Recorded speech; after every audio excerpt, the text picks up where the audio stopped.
পাগলের মেলায় উপস্থিত হলাম।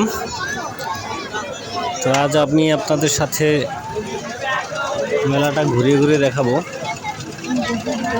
চলুন দেখি মেলার কি অবস্থা, চারদিকে কি কি পাওয়া যায়। সামনের দিকে যাই, এখানে বাচ্চাদের খেলনা অনেক দেখা যাচ্ছে, অনেক দোকান এখানে।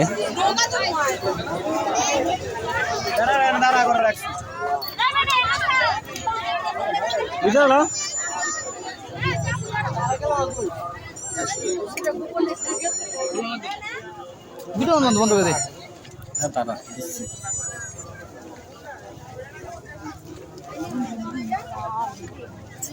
কালকে দিনকে নরসিংদী গেছিলাম,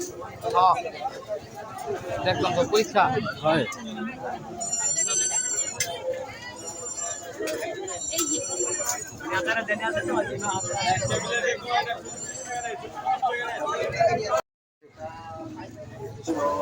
এইটা একটা শ্মশান ঘাট। এখানে আসলে হিন্দুদের যত লোকজন আছে এই এলাকার কম বেশি এখানে সকলকে দাহ করা হয়।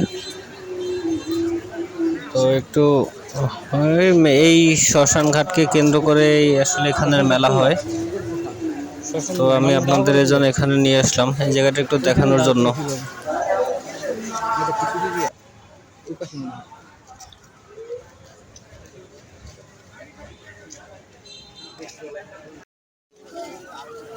এগুলোর নাম হয়েছে বালিশ মিষ্টি। তো এই মেলায় আসলে এরকম অনেক দোকান আছে যে এখানে এরকম মিষ্টি পাওয়া যায়। তো মিষ্টিগুলো অনেক বড় বড়, বালিশ বালিশ মিষ্টি। এই কি তোর বালিশ মিষ্টি? বালিশ মিষ্টি দেখতেই পাচ্ছেন কত প্রকারের মিষ্টি এখানে। এখানে অনেক লোক এই মিষ্টি আসলে যারা মেলাতে আসে তারা এখানে বসে বসে আসলে এই মিষ্টি খাওয়া দাওয়া করে। তো মিষ্টিগুলো দেখতে সেই অস্থির, দেখতেই পাচ্ছেন মিষ্টিগুলো।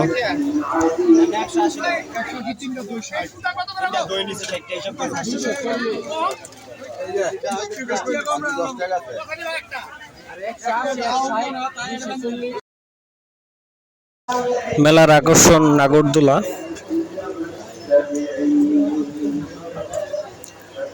তো আসলে মেলায় গেলে আসলে নাগরদোলায় আসলে সকলে কম বেশি উঠতে চায়। তো নাগরদোলার কাছে আসলাম, এখানে টিকিট কেটে কেটে তারপরে যারা উঠতে চায় নাগরদোলাতে তারা উঠতে পারে।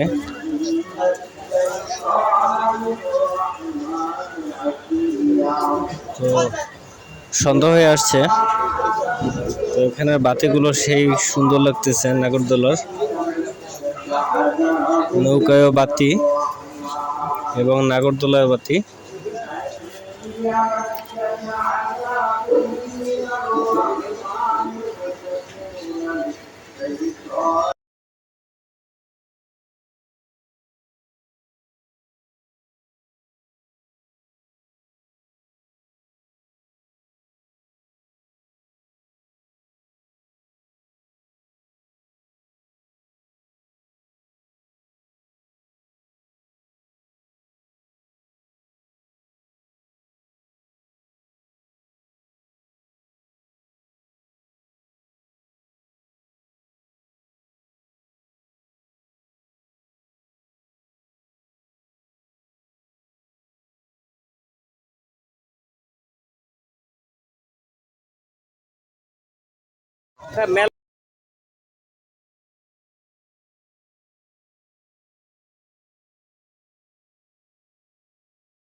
এখানে বিভিন্ন প্রকারের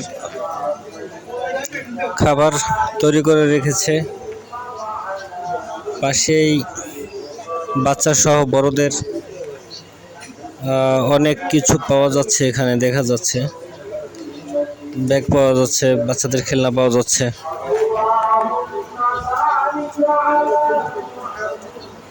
আসলে এখানে মোটামুটি আজকের প্রচুর লোক হয়েছে। এখানে 7 দিন ব্যাপী মেলা হয়। তো সন্ধ্যার সময় যেহেতু এখানে একটু লোকের চাপ একটু কম, যদিও আবার একটু পরে এখন থেকে আসা শুরু করবে লোক। তো দোকানের এখানে প্রচুর পরিমাণে দোকান, প্রচুর দোকান, আসলে সব ঘুরে আপনাদের দেখানো সম্ভব না। তো যতটুকু সম্ভব হচ্ছে আমি ঘুরে ঘুরে দেখানোর চেষ্টা করতেছি আপনাদের।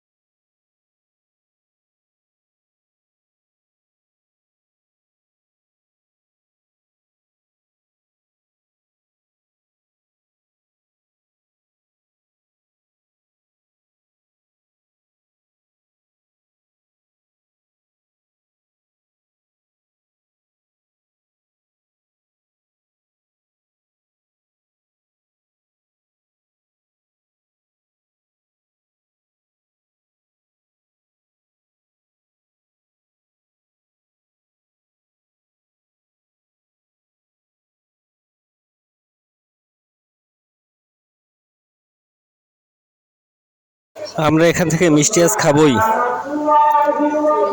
তো এই বালিশ মিষ্টি আসলে আমি অনেক জায়গায় দেখেছি, ওটা আমি এখন খাইনি। আজকের আমি এই বালিশ মিষ্টি খাবো। আমার সাথে আমার বন্ধু রয়েছে রিপন। তো রিপনের বলতেছে যে এত বড় মিষ্টি আসলে দুইজনে খেতে পারবো কিনা। যাই হোক, তার রিপন বললো তাহলে আমরা এত বড় মিষ্টি না খেতে পারি, তাহলে আমরা একটা ছোট ছোট দুইটা মিষ্টি খাই।